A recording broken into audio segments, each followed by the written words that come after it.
OG మూవీలో గంభీర Japan mafia అంతం చేసినట్టు చూపించారు. కానీ ఈ యకుజా అనే మాఫియా ఎంత డేంజరస్ మీకు తెలుసా?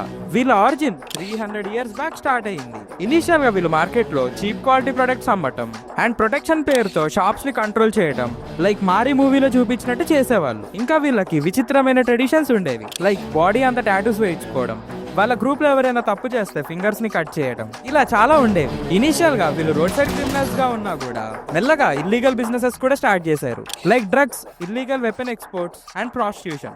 అండ్ అక్కడితో ఆగకుండా ఎర్లీ 1800s లో లీగల్ బిజినెసెస్ కూడా ఎంటర్ అయ్యారు, like bars, restaurants, construction and even real estate కూడా.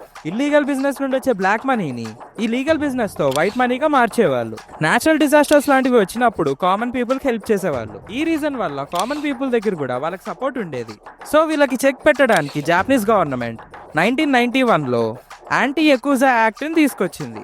ఈ లా ప్రకారం యకుజాకి అండ్ వాళ్ళకి సపోర్ట్ చేసే కామన్ పీపుల్ కూడా శిక్ష పడుతుంది. సో వీళ్ళకి పబ్లిక్ నుండి సపోర్ట్ పోయింది. మెల్లగా యకుజాకి యూత్ లో పాపులారిటీ తగ్గిపోయింది అండ్ మెంబర్స్ జాయిన్ అవ్వడం కూడా తగ్గిపోయారు. అండ్ వీళ్ళు ఇప్పటికీ ఉన్నారు, డైరెక్ట్ క్రైమ్స్ మానేసి ఆన్లైన్ లో సైబర్ క్రైమ్స్ చేస్తున్నారు.